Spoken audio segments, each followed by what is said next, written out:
Assalamualaikum warahmatullahi wabarakatuh. Salam sejahtera bagi kita semua. Teman-teman dimanapun berada, selamat datang di ruang tatap maya kita.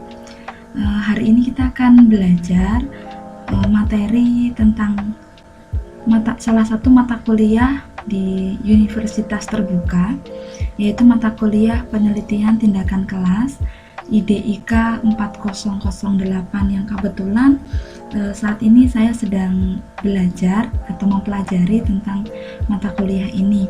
Kita akan belajar modul 1 tentang hakikat penelitian tindakan kelas. Sebelum kita membahas materi, teman-teman, kita akan membaca terlebih dahulu peta konsep atau mind mapping. Di sini ada modul 1. Modul 1 tentang hakikat penelitian tindakan kelas. Nah, dalam modul 1 ini ada 2 kegiatan belajar atau yang disebut dengan KB. Kegiatan belajar yang pertama tentang pengertian dan karakteristik PTK. Kemudian KB yang kedua membahas tentang manfaat, keterbatasan, dan syarat PTK. Sedangkan dalam kegiatan belajar yang pertama, di sini ada 4 hal yang akan kita pelajari. Yang pertama tentang pengertian PTK, yang kedua tentang karakteristik PTK, yang ketiga tentang PTK dan penelitian kelas, kemudian yang terakhir mengapa PTK harus dilakukan. Kemudian untuk kegiatan belajar yang kedua, di sini ada 3 hal yang akan kita pelajari. Yang pertama, manfaat PTK, yang kedua keterbatasan PTK, dan yang terakhir kondisi yang dipersyaratkan dalam PTK atau dipersyaratkan dalam PTK ya. Kita akan membahas kegiatan belajar 1 tentang pengertian PTK. Pengertian PTK yaitu penelitian tindakan kelas merupakan penelitian yang dilakukan oleh guru untuk meningkatkan profesionalisme guru dengan menggunakan metode refleksi diri. Kemudian yang B, karakteristik PTK. Ini ada 4 hal. Yang pertama, adanya masalah dalam PTK dipicu oleh munculnya kesadaran pada diri guru bahwa praktik yang dilakukan selama ini di kelas mempunyai masalah yang harus diselesaikan. Kemudian yang kedua, self-reflective inquiry atau penelitian melalui refleksi diri merupakan ciri PTK yang paling esensi. Kemudian yang ketiga, PTK dilakukan di dalam kelas sehingga fokus penelitian adalah tindakan guru dan siswa dalam berinteraksi. Kemudian yang terakhir, PTK bertujuan untuk memperbaiki pembelajaran. Kemudian yang C, tentang PTK dan penelitian kelas. PTK termasuk salah satu jenis penelitian kelas karena penelitian tersebut dilakukan di dalam kelas. Sedangkan penelitian kelas adalah penelitian yang dilakukan di dalam kelas, mencakup tidak hanya PTK, tetapi juga berbagai jenis penelitian yang dilakukan di dalam kelas. Misalnya penelitian tentang bentuk interaksi siswa atau penelitian yang meneliti proporsi berbicara antara guru dan siswa saat pembelajaran berlangsung. Jadi berbeda ya teman-teman antara PTK dan penelitian kelas. Kemudian yang D, mengapa PTK perlu dilakukan? Ini ada 2 alasan. Yang pertama, untuk membantu guru memperbaiki kinerjanya dalam mengajar. Kemudian yang kedua, untuk melakukan penelitian profesionalisme. Kemudian kita masuk ke pembahasan kegiatan belajar yang kedua. Di sini manfaat PTK. Manfaat PTK ada 3 hal. Yang pertama, manfaat PTK bagi guru untuk memperbaiki pembelajaran yang dikelolanya. Karena memang sasaran akhir PTK adalah memperbaiki pembelajaran. Dengan melakukan PTK, guru dapat berkembang secara profesional.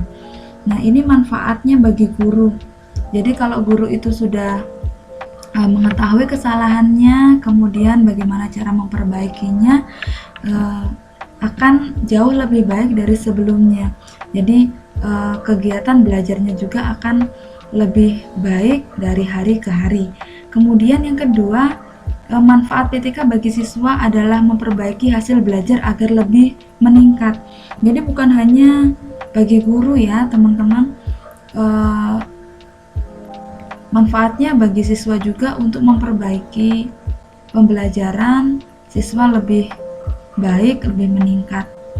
Kemudian yang ketiga, manfaat PTK bagi sekolah adalah meningkatkan kualitas pendidikan di sekolahnya. Nah, sesuai dengan manfaat yang pertama dan yang kedua, tadi guru dan siswa sudah meningkat atau lebih baik lagi, tentu saja imbasnya pada sekolah.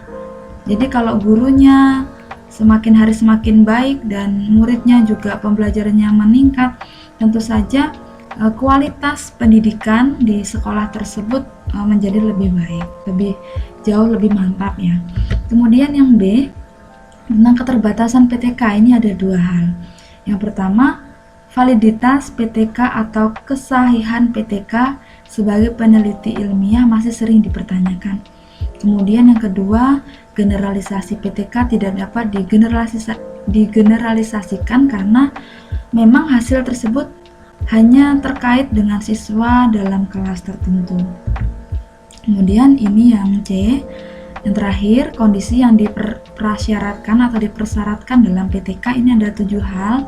Yang pertama, sekolah harus memberikan kebebasan yang memadai bagi guru untuk melakukan PTK. Kemudian birokrasi dan hierarki organisasi di sekolah diminimalkan. Kemudian yang ketiga, sekolah semestinya selalu mempertanyakan apa yang diinginkan bagi sekolah. Yang keempat, PTK mempersyaratkan dari semua staf sekolah untuk membahas masalah yang dihadapi tanpa rasa khawatir akan dicemooh. Kemudian yang kelima, sikap kepala sekolah dan administrasi harus menunjang terjadinya pembaharuan. Yang keenam, guru dan siswa harus mempunyai rasa percaya diri. Dan yang terakhir, guru harus siap menghadapi berbagai konflik. Jadi syaratnya ini dari guru, staf, dan siswa itu memiliki kerjasama yang baik. Jadi ada niat untuk melakukan perubahan. Nah, inilah teman-teman kesimpulan dari pembahasan modul 1 ini.